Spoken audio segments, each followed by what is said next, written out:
Hey, what's going on, man? It's your boy Sammy Rigaud. Welcome to another episode of the Sammy Rigaud podcast. We are here. It is an honor, a blessing, and a privilege for you to be with us. Tuned in. Make sure that you subscribe if you're watching it on YouTube and you click that notification bell. That way you can get all the updates for every episode that we drop. Thank you guys so much for tuning in. Once again, this episode is sponsored by the Georgia Educators for Equity and Justice. They are an organization dedicated to elevating the teaching profession with a special focus on creating supportive and empowering environments for Black educators. Please, I'll have their link in the description.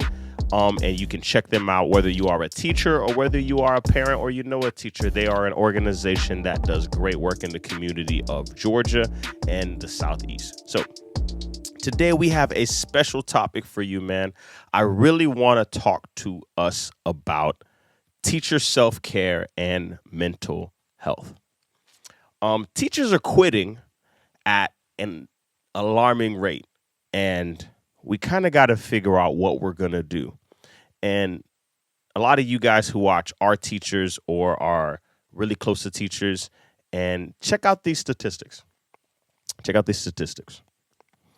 Since 2021, 2022, the school year, 8% of the public school teachers have quit, and 12% of the private school teachers have quit as well.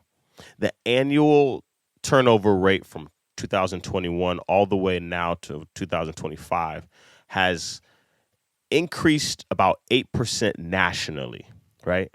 So also for the last 20 years, the number of teachers leaving the profession has risen dramatically, right? So we can scale that to 20 years, the past 20 years. Some reasons that the teachers say they're leaving is burnout, emotional demands, constantly changing teaching methods and curriculum, longer working hours, insufficient pay and benefits, or feeling undervalued. And then we also had the COVID pandemic that caused a lot of teachers to quit, right? Teachers are quitting. And one thing that I try to focus on, and when I talk to other teachers as well, is I try to make us understand that you have to take care of yourself in this profession. You really do.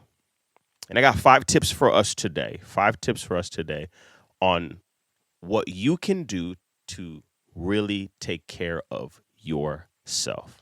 5 tips. These are things that I do. Now, when I tell you these 5 tips, I want you to remember that your job won't like you as much when you take care of yourself, right? Your coworkers might not like you as much when you take care of yourself. But guess what? If you don't take care of yourself, you won't have a job and you won't have coworkers. So it's a weird balance. You really got to take care of yourself. Let's do it. The first one. This is an advice I got from the beginning of my career. Right at the beginning, it was come early to do your work and get ready for the day, or leave late. Do not do both. A lot of times we'll see teachers halfway through the semester. It's like you come in early, right? You up there 20, 30 minutes before your shift starts, before the students come. And then you stay in after school 20, 30 minutes. That's a whole extra hour that you're doing, and you're not really being compensated for that. I think the biggest struggle that teachers do is you care, you like your profession, you like what you do, and you don't want to feel like you're swimming upstream. You don't want to do that. But the answer to it is not doing both, because what you do is you add an hour every day. That's 5 hours a week, 20 hours, right? 20 hours a month that you're just doing extra work. You're at the profession again. Come early or leave late. Do not do both. The second thing, take your PTO. Take your PTO. A funny thing, when I first started teaching, my uncle, God bless him, he used to tell me, right when I got the job, he said, man, you have this thing called PTO. And I didn't know what he was talking about. He was like, it's paid time off. And my reaction was, I don't want to pay to take time off. So just because I didn't understand it and I didn't want to ask nobody, I literally worked every day my first year. I was sick, I went to work. I was tired, I went to work. I had stuff that I canceled, doctor's appointments, because I had to work. I'm like, I gotta work. I ain't paying nobody to take time off. I ain't paying nobody.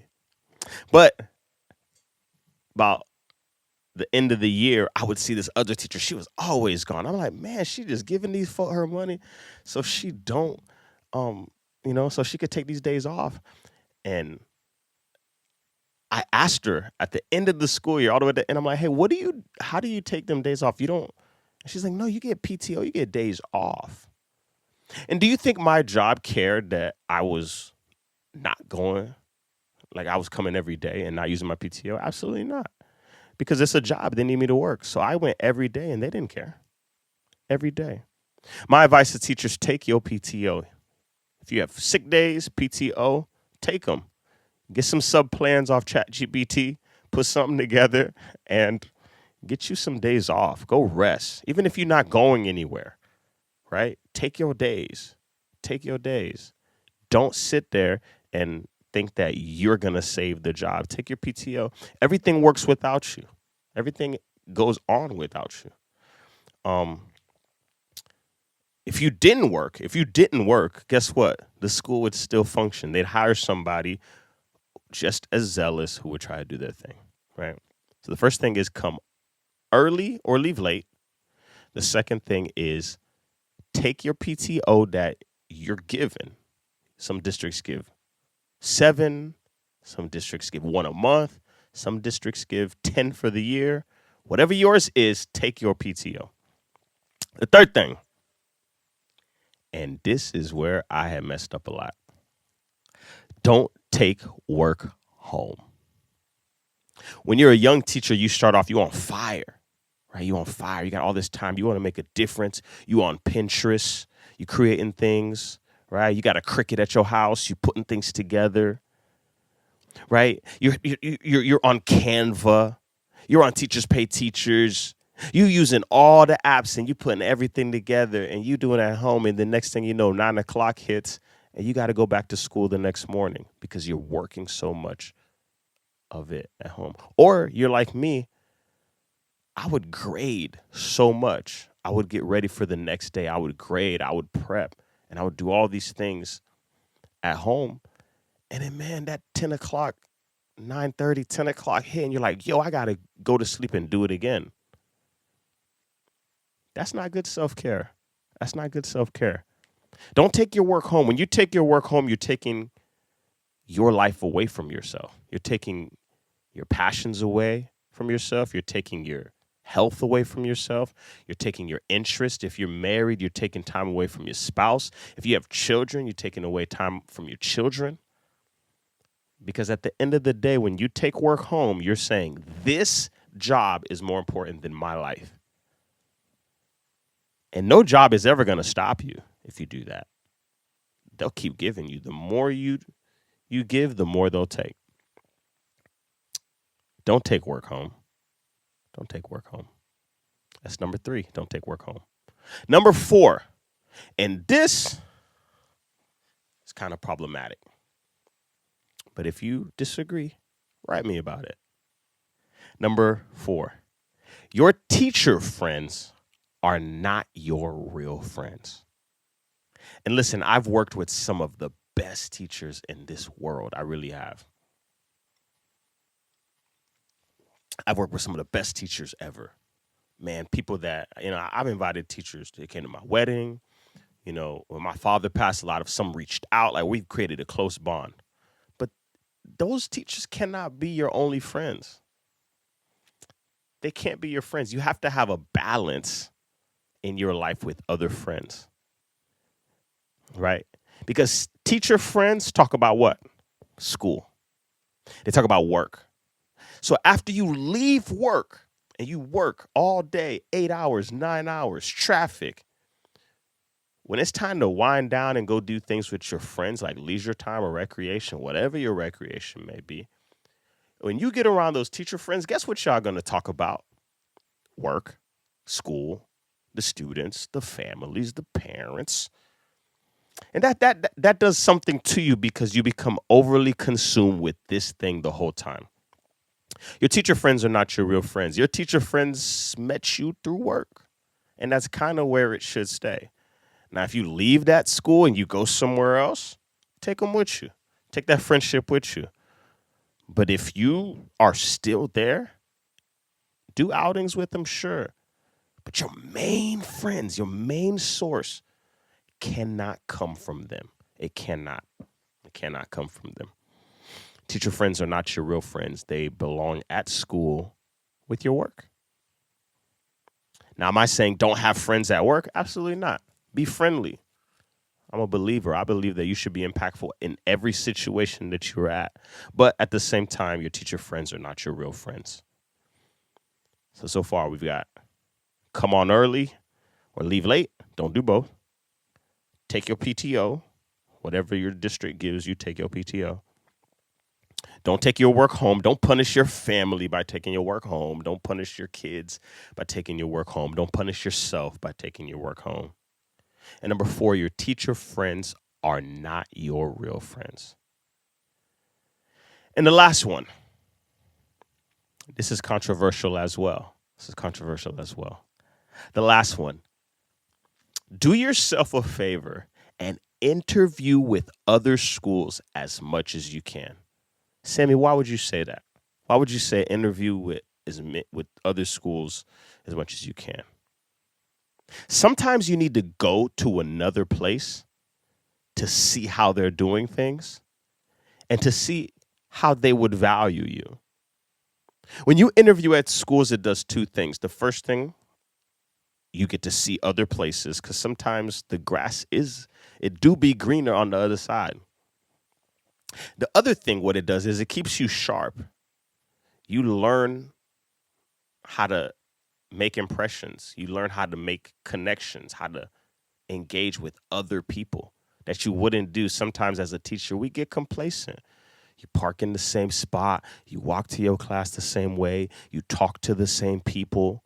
You do the same things. You got curriculum backlog from before. You just kind of regurgitated. When you go to these interviews and you have to answer certain questions, it kind of changes things a little bit.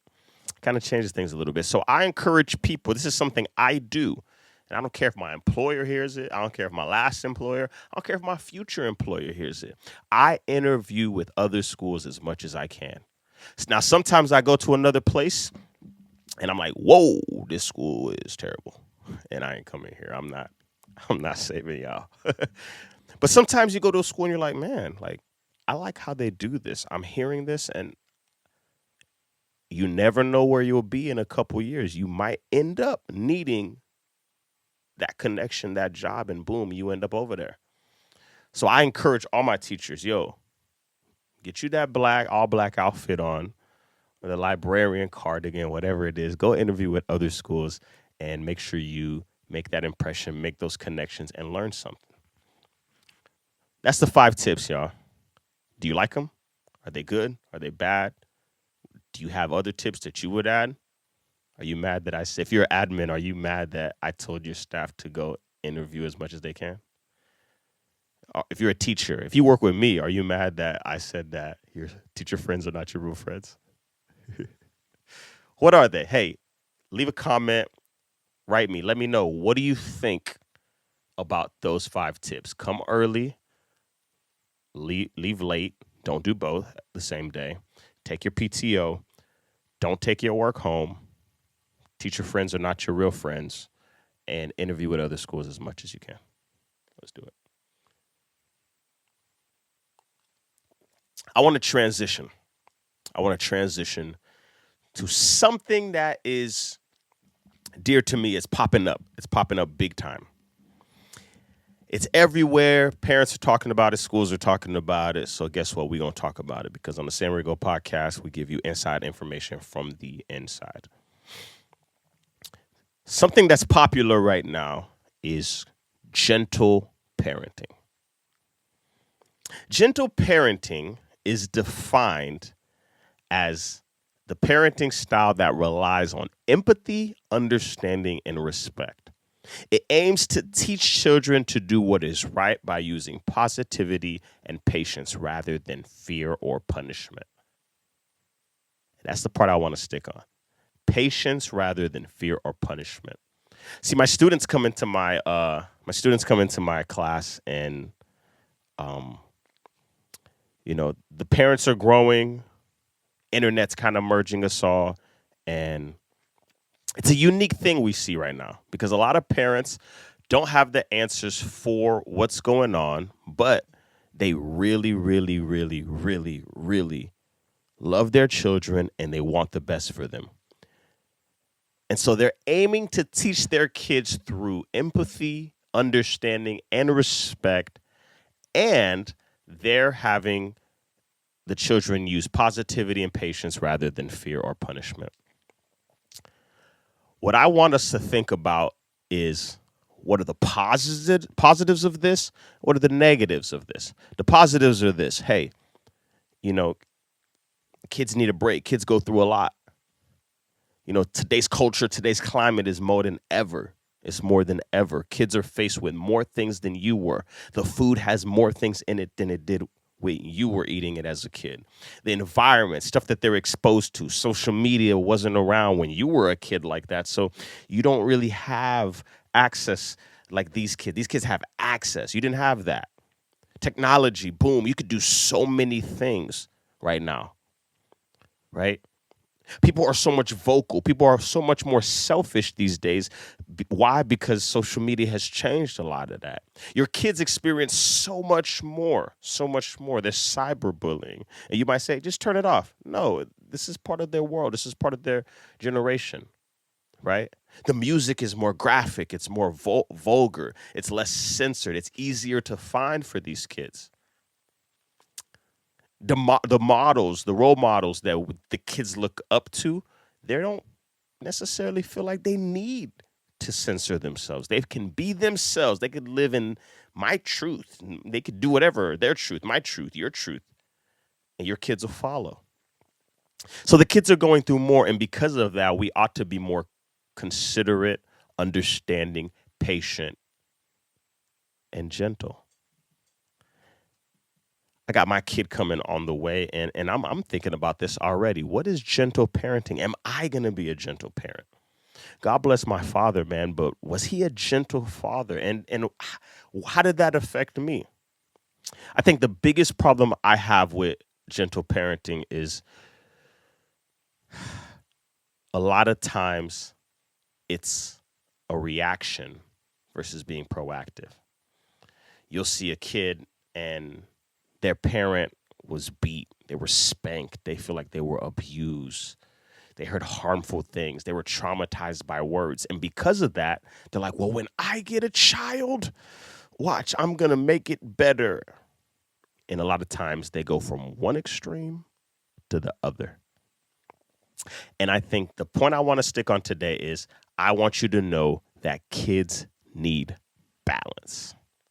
See, kids need balance. The same way I'm saying they're going through so much and they experience so many things, they also need the balance to understand that, hey, you can't just say what you want. There are repercussions. There are consequences for actions. There are consequences for actions, and everything you do, whether good or bad, has a consequence. And I want our kids to know that. I do the best I can in my classroom to make sure that our kids know, hey, when you make a mistake, you don't have to live there, but you have to take accountability and you have to grow from it. You have to take it as a lesson to grow from it. When we don't do those balance, we don't provide that balance for them kids, you get them kids, especially in my community, our community, you get them kids thumbing their nose to the police officer when the police officer just says, hey, get out, follow these directions. You get the kids who fear nothing and they do whatever they want. They do whatever they want. And you ask yourself, you say, how is this generation going to be better in a few years when they have no accountability, they have no balance, and they have no ability to go experience hardships and go through it. When they don't experience hardships and they don't overcome them, we are making a passive, soft generation. And if you want to say that's gentle, you do that with your kids.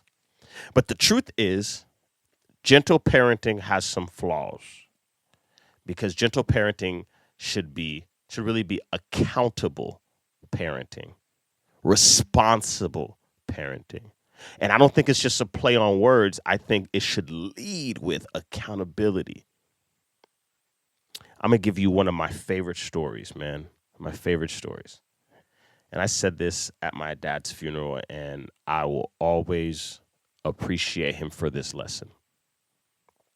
So growing up, my dad came from Haiti, from Lekai, Haiti, right, in the South. And he moved here to America. We lived in North Miami, Little Haiti first, and then North Miami. And my dad would, after he had a job, he worked for Department of Children and Family, but in the mornings and on the weekends, he would cut grass. And he'd fill up his van with some push lawnmowers like back in the day. And he would take me out there and with him. And this is back in the day where you cut the grass and then I would be responsible for raking it and putting it together. And he'd wake me up. He'd wake me up, and then I'd eat some breakfast with my mama. Boom, I'm out that door. And he'd give me $20 every Saturday that I work with him. He would do like 6-7 yards, and he'd give me $20. I'd take that $20, and I was the man at elementary school. Like the man. Like I would have, it's America. You get the money, you get the girls. You get the money, you get the friends. You get the money, you could buy things. So I'd go with my little $20, and I'd get it in all ones. And I make a big old little stack. Don't even mess around and let me have 2 weeks of that $20, and it's like 35 or 40. Boy, I'd get it in all ones, and I'd go. I'm from 6th Avenue in Miami. And one morning, I woke up late. I was playing video games the night before. I woke up late. I go to look in the kitchen to see where he's at, and he's gone. He gets in his van, and he goes. And I'm like, whoa, he left? Like, he'll come back. And he never came back. He did his work, and then he came back all the way at the end of the night. So I'm mad. That whole week, I don't have my $20. I'm upset. When I don't have my $20, I'm like, man, next Saturday, I got to make sure I'm correct. So next Saturday comes, I'm sitting in the Saturday morning, I wake up, I'm sitting eating my little food, and, he walks by me. I say, hey, good morning, Daddy. He walks by. He's like, cool. I hear the car start. I'm like, oh, he warming it up. This man get in the car and just go. He get into the van and he just go. So now I'm mad because all I'm thinking about is another week of no $20 in my pocket. No friends, no girls, no extra fries, no cookie, no Powerade, no juicy juice at lunch. Like, what am I going to do? So I wait for him to come home, and I'm Haitian. You can't just talk to your daddy in any which way. So he comes home, and I'm like trying to practice what I'm going to say. I will greet him at the door. Good afternoon, Daddy. And when he comes, I'm like, okay, Daddy, I needed, you left me this morning and I needed the money and $20. And I'm a mess because I don't really know how I'm saying it. But I'm like, I can't get it out. And he let me finish crying. He let me finish doing what I'm doing. And he goes, Sammy, this is America. I'm not going to wake you up and give you a job and pay you. You have to work. And that means you're responsible for waking yourself up. I'm like, but you never told me. But Daddy, and I'm nervous wreck. But I'll never forget it made sense to me. That was a lesson of accountability. Is that gentle parenting? He did this. The next Saturday, boy, I almost didn't even sleep that Friday night because I was not going to go on 3 weeks without making my $20. I'm sitting there and I'm waiting. And Saturday morning, my mom's like, you want to eat? I'm like, nope. I'm waiting by the door. Why? Because as soon as he walks by, I need to go with him. He takes me, we get into the van, and we go. He's like, hey, you didn't eat? I'm like, No, because I didn't want to miss you. I wanted to come. And he stops by this place on 125th and he gives me a little egg sandwich, a Cuban coffee. And I tell you that story because gentle parenting should really be replaced with accountable parent, responsible parenting. Because when you really build those lessons, till today, I wake up every day at 5 o'clock in the morning to go exercise because I know this is America and no one's going to give me anything. I have to go work for it. It's accountable teaching, accountable parenting, responsible parenting. I really do miss my dad, but I have those lessons forever. I want you to think about that. Kids need balance, and kids need to experience conflict, experience and overcome hardships so they can get better. And your gentle parenting might be harming them more than you think. I think that's good right there. That's a good word. I almost feel like I'm preaching. I feel like I'm preaching. I feel like I'm preaching. Hey, this is the Sammy Rigaud podcast. I thank you so much for tuning in today or listening. Listen, this episode was brought to you by the Georgia Educators for Equity and Justice. They're a professional organization dedicated to elevating the teaching profession with a special focus on creating supportive and empowering environments for Black educators in Atlanta, in Georgia, and throughout the Southeast. So listen, we thank them for so much for sponsoring. We'll have information in the description. Listen, subscribe and share. If you heard something you like, don't be stingy. Subscribe, turn your notification bells on, share this with your friends. We're here every single time. We're giving you inside information from the inside. God bless you. Thank you so much for listening.